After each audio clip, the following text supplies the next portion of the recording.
My name is Martina Queen, and I am a member of this congregation, and I have a degree in science, as do all our presenters today. I am your worship associate for this morning. Today, our service has been put together and is presented by Jeff Davis Gillis, who is a member of this congregation. Please join us next week when our speaker will be our minister, the Reverend Dr. Jennifer Kopona Kwong, who does not have a degree in science. We are a Unitarian Universalist community inspired by our principles, boldly growing compassion, justice, and joy. The fourth tenet of our covenant of right relations mandates that we use the democratic process whenever possible to create trust and inclusion. Please join with me in saying the words to the chalice lighting as Noah lights the chalice. As we light this chalice, we recall the ancient fires, fires of mystery and magic, fires of welcome and warmth, fires that vanquish the wild terrors of the dark night. Today, may this chalice be a light shining out of the darkness, illuminating the truth, knowledge, and wonders of nature. Good morning. Morning. My evolutionary journey into the world of science and engineering began with a train. When I was a very young boy, my parents would frequently take our family to visit my paternal grandparents who were living in Eva. My grandfather was an office manager for the Eva sugar plantation, and mounted in the front yard outside their main office was a retired steam locomotive engine. And for those of you who don't know, a locomotive engine is what makes a train move. Because the office was located close to my grandparents' home, each visit would allow me the opportunity to play and inspect every part of the locomotive engine. I wanted to know who operated this kind of machine and was told it was someone called a railroad engineer. Thus began a subtle but deep-seated desire to one day become an engineer. In a way, I fulfilled my childhood vision by eventually becoming an environmental engineer, and for 10 years I worked on problems related to groundwater contamination from solid and hazardous waste. My next transformation occurred as a Peace Corps volunteer in the Philippines, where I assisted a local government in the province of Romblon with their solid waste management program. Romblon was a very poor region and had significant problems with securing and maintaining clean drinking water sources and healthy marine ecosystems. Many of the challenges they faced were related to regional land cover changes that were harmful to their drinking water sources and marine environments. The experiences in the Philippines ultimately led to more schooling and to my current occupation as a hydrologist with the U.S. Geological Survey, where I am estimating the impacts of climate and land cover change on our water resources here in Hawaii. While I can say yes, these experiences have been and continue to be spiritually fulfilling, it is knowing that I have been extremely fortunate to have had a choice in choosing a path that uses science to improve the quality of our communities and understanding of our natural resources. Hey.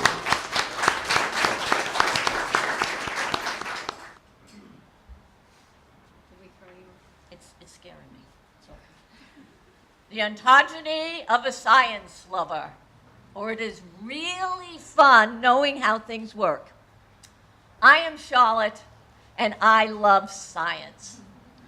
In 1949, we got our first television, our family did.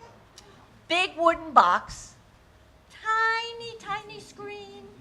It really brought the family together.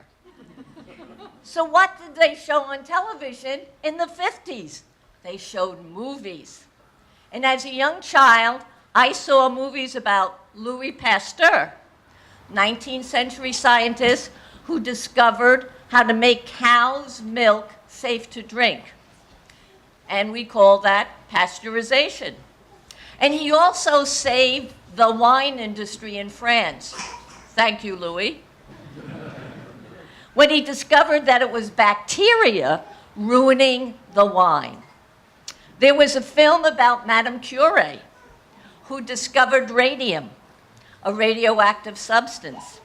It was said that her university lectures at the Sorbonne were absolutely glowing. Good audience. And of course, there was Dr. Frankenstein. He's alive. I wanted to be just like them. At about 8, I was given a small microscope and a box of prepared slides. Just like Louis Pasteur, but without the wine. Disappointment. I was on my way. In high school, I had the glorious opportunity of attending a week-long seminar at the Rockefeller Institute in Manhattan. The presenter was René Dubois. Now, Dr. Dubois told us about the tulip mania of the 1630s in Europe, and if you want to talk about it later, why people got crazy over tulips. Ideas on cell structure, and about his research. He worked with the TB bacillus. And there it is. And he got his best cultures by going into the New York City subway, opening a petri dish, letting the air touch the culture medium, and then go back to the lab. So what we learned is you go into the subway, do not take a deep breath. I also learned from Dr. René Dubois a slogan, a statement that has really propelled me through life.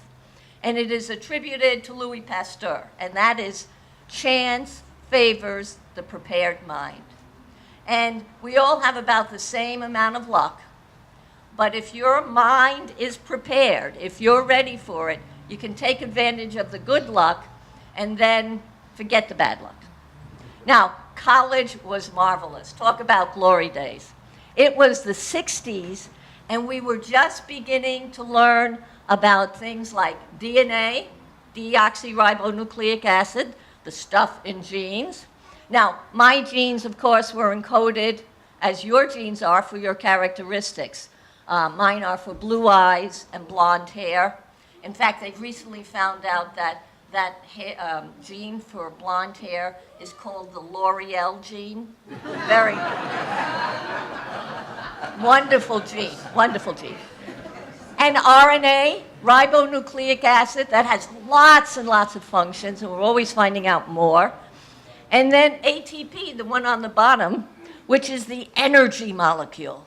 When you lop off a couple of those phosphates there, boy, you just get a surge of energy. So now, kids, if you're running around the house being crazy, I know not, you kids don't, but, and your mom and dad say things like, stop running around, all you have to say is, I can't.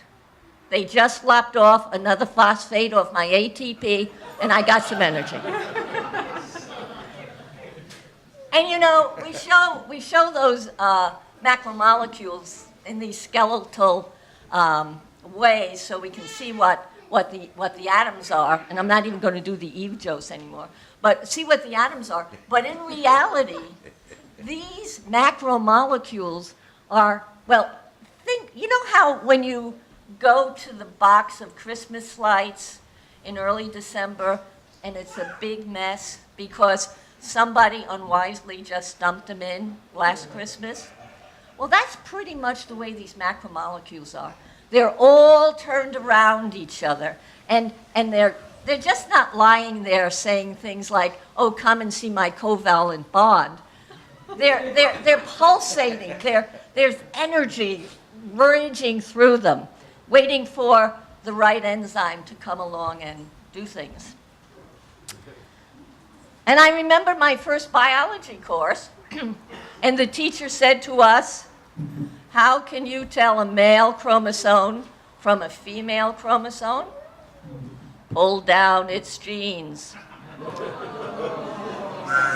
It was great in the 60s. Now, all through college and graduate school, I learned how things work.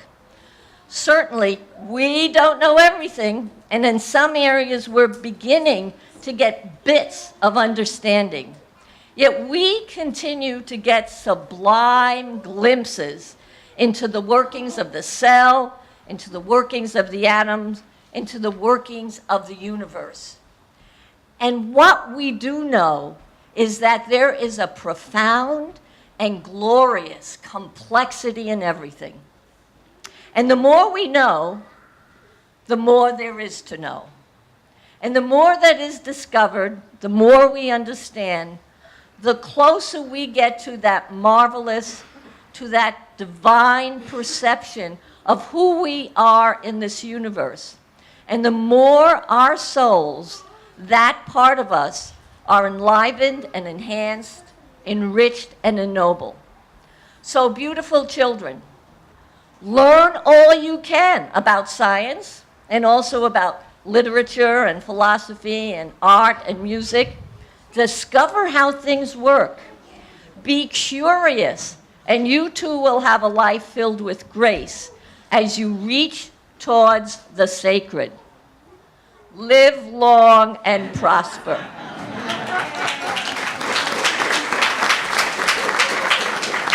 So today downstairs we're going to talk about science and spirituality. And one of a type of spiritual practice you can do is just breathing.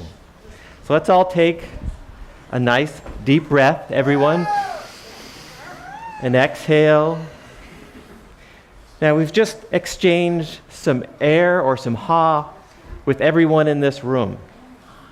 Let's take an even deeper breath.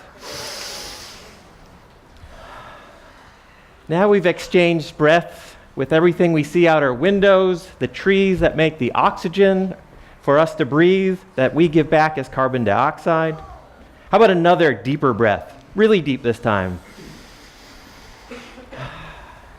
Now you guys have just taken in the breath of dinosaurs. 65 million years ago or longer, they would breathe the same atmosphere we had today.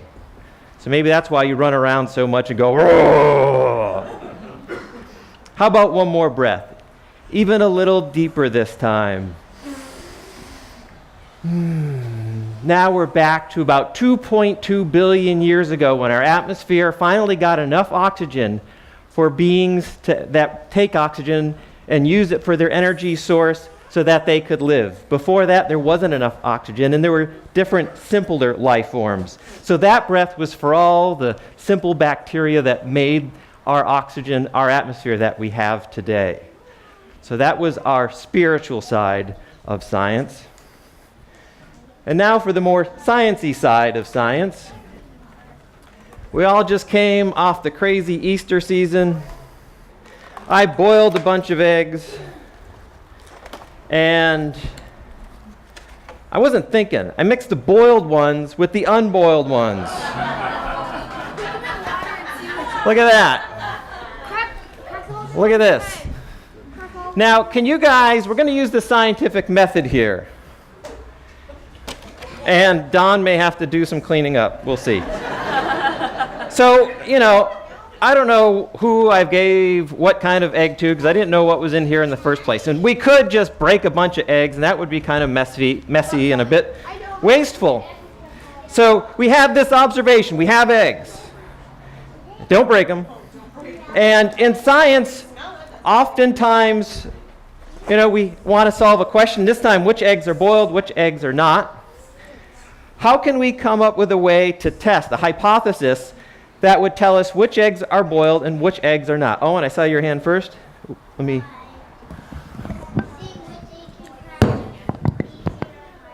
I'm not going to do that. To see which egg cracks easier or harder, but we don't want to crack the eggs. Philip? We could weigh the eggs. Weigh the eggs. Okay, that's a good idea. Smell them. Smell them. Do they smell any different, you think? Oh, you think why does it smell different? What's the difference about the smell? This tastes like this. Taste. It smells like it's been cooked. Smells like it's been cooked. Oh, that's interesting. You have a very good nose. Shake it. Shake it. Okay. So you can feel the Okay, so that you might feel the yolk. Okay, that sounds pretty good. So one thing we do in science is we make models for the things we can't see, and we can't see into the egg. So I've made some models.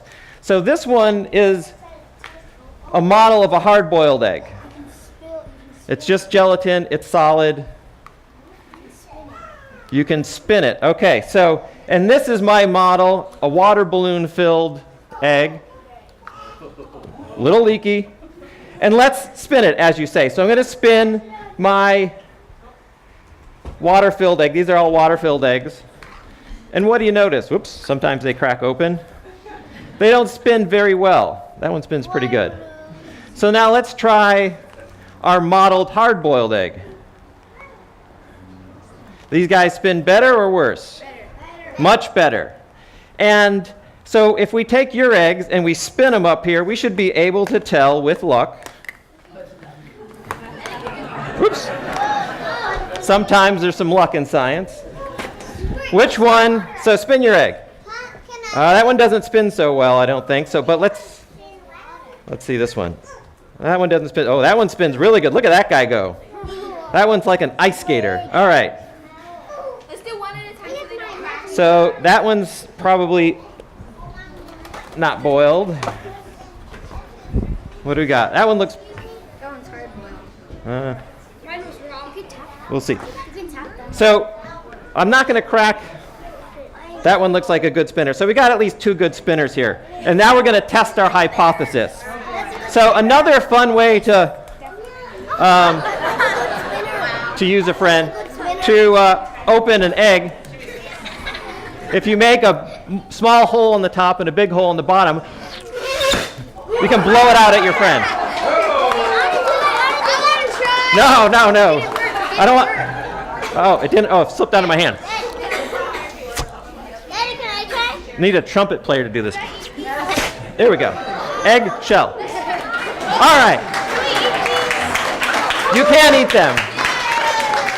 All right, let's sing our kids off upstairs All with right. their eggs. Please make a bridge and we'll sing our kiki off to their program. Here we go. Yeah, let's hard boil. And one more step. We will take one more step till there is peace for us and everyone will take one more step. One more word. We'll take one more word till every word is heard by everyone. We'll say one more word. One more song. One more song. We will say one more song till every song is sung by everyone. We'll sing one more song.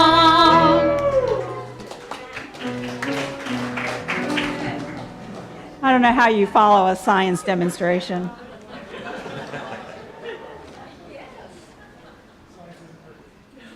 Opening words today were written by Helen Luton Cohen, a minister emerita of the First Parish,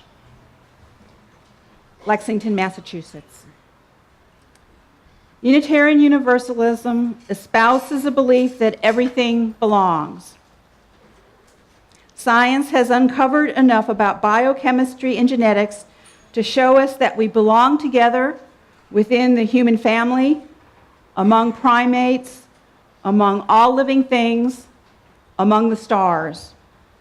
We are once so small and so securely held by and connected with a vastness beyond our comprehension. I felt as a child, and I feel now, the attachment between me and each thing I encounter. When we live in the world with this understanding, there are few simple answers and fewer absolutes. We must be ready to open our minds and hearts to change, however convinced we are. We must also be ready to act according to our best understandings with humility. I'm much more comfortable talking about psychology than spirituality, so I'll start there. I'm a research psychologist. My research thus far is focused on mental health in the military. Why do some soldiers develop PTSD or depression while others are able to readjust normally? Is there anything that we can do to better prepare our soldiers for the traumatic experiences that they face? These are some of the questions that drive my research. I've never been in the military, and I really can't imagine what it's like to be deployed to a war zone. Yet their stories touch me on a very personal level. As a fellow human being, I can feel the grief, anger, and guilt that they feel, and their sense of disconnect to their once familiar lives. We all have these feelings to some extent or another at some point. These are all things that are common to the human experience and that allow us to connect to and to understand one another. By better defining their emotional experience, my hope is that their communities can better understand what they're going through and support them more effectively. When we say someone has PTSD, that doesn't really tell us much about what they're experiencing. But by shedding light on what sort of thoughts and emotions underlie their particular symptoms, maybe we can come to understand and hopefully to help better. Through my work, I have found some sense of spirituality in the form of a deep emotional connection with other people. My spirituality still doesn't involve a personal connection with God or an activity that brings me inner peace and connectedness. My spirituality is a personal connection with the human spirit. I seek to understand the thoughts, emotions, joys, and struggles of others. These are the things that make us human, that connect us to one another, and that connect us to the world around us. Thank you.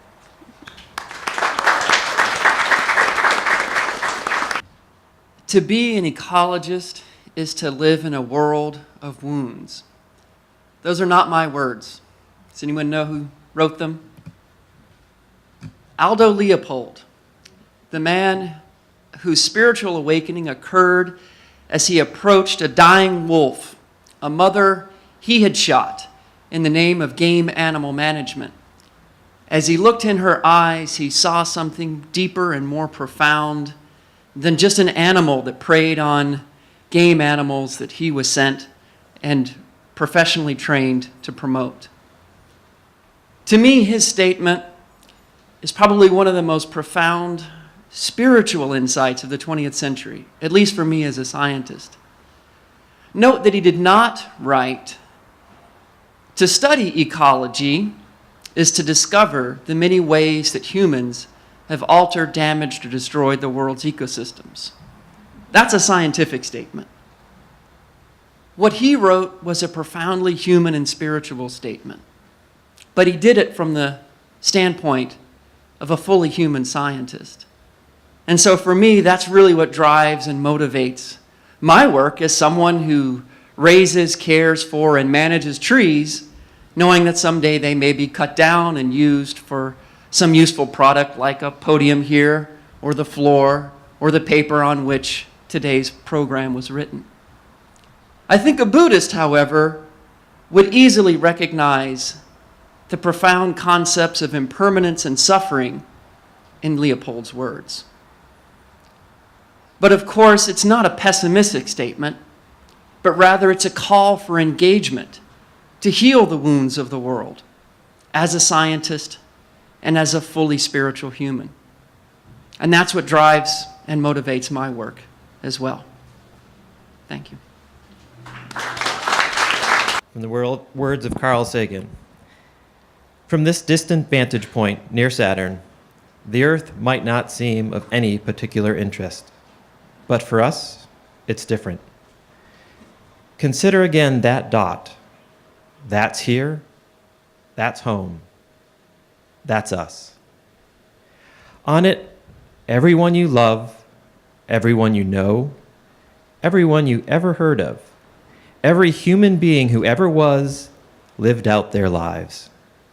The aggregate of our joy and suffering, thousands of confident religions, ideologies, and economic doctrines, every hunter and forager, every hero and coward, every creator and destroyer of civilization, every king and peasant, every young couple in love, every mother and father, hopeful child, inventor and explorer, every teacher of morals, every corrupt politician, every superstar, every supreme leader, Every saint and sinner in the history of our species lived there, on a mote of dust suspended in space. The Earth is a very small stage in a vast cosmic arena. There is perhaps no better demonstration of the folly of human conceits than this distant image of our tiny world. To me, it underscores our responsibility to deal more kindly with one another and to preserve and cherish the pale blue dot, the only home we've ever known. Okay, so the first time I came into this church about 12 years ago, the sermon had Voyager 1 in it. And I knew, this was a place that liked science.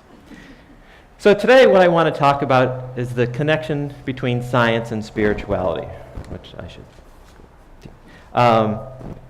I think spirituality is something we think about on a daily basis and we like to feel, whether it might be looking up at the stars at night with fireflies at our feet, watching a beautiful hula, or listening to music, being out and immersed in nature, or taking in a nice beautiful painting or some other form of art. For me, when I feel something spiritual, I get this kind of hum in my brain, and I feel very relaxed. I'm getting deeper.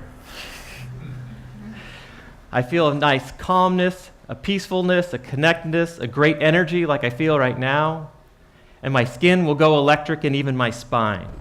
It's a wonderful feeling.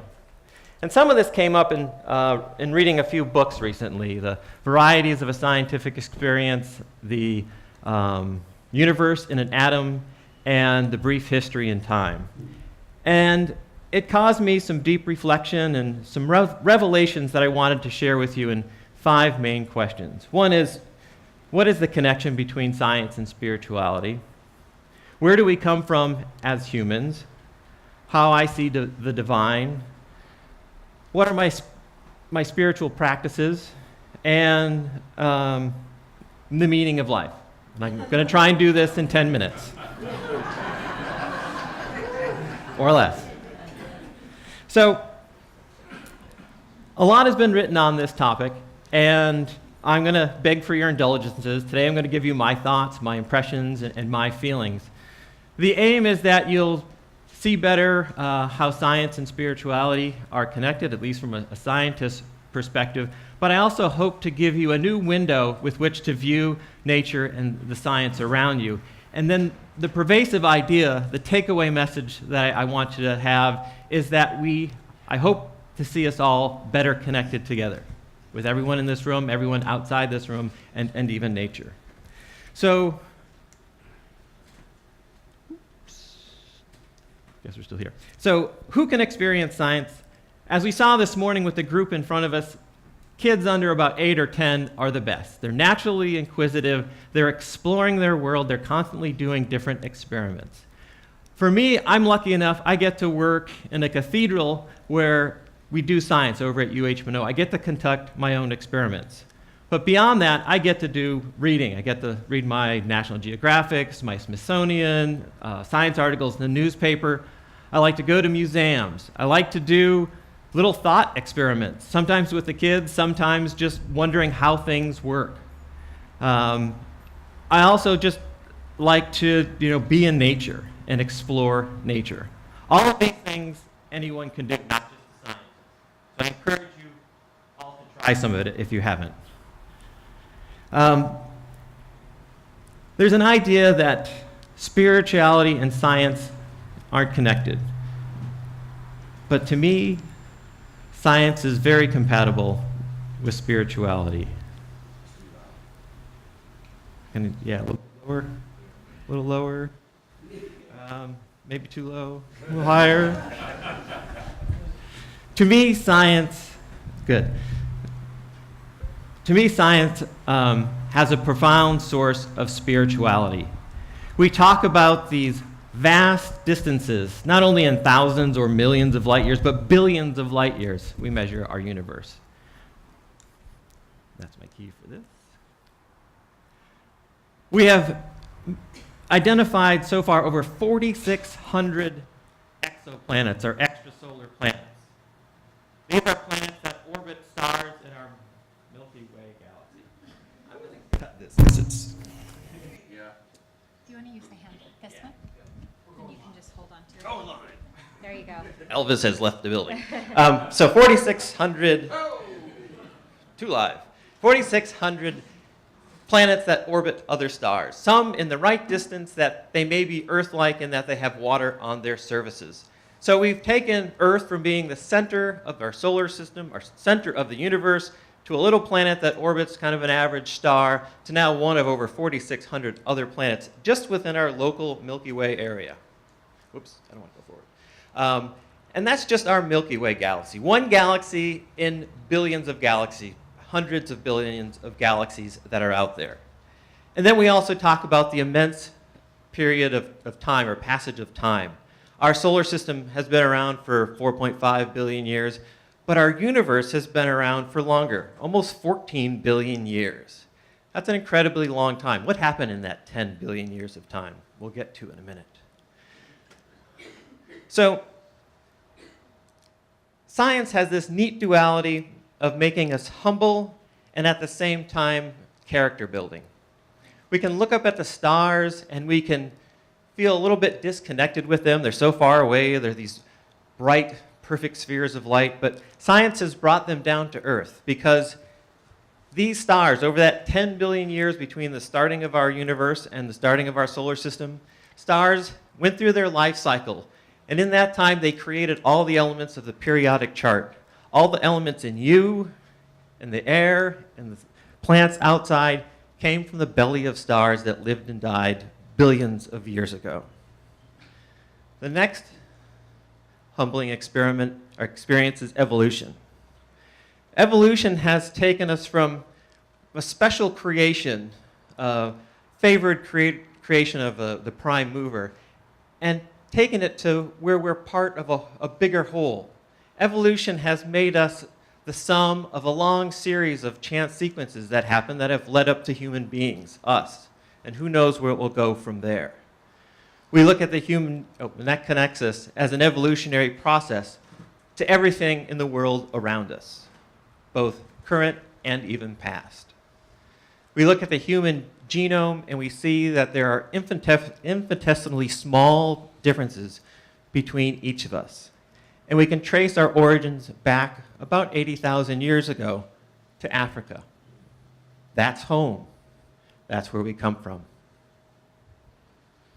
This is our seventh principle. It connects us to all existence of life. So now, for something maybe a little bit more challenging.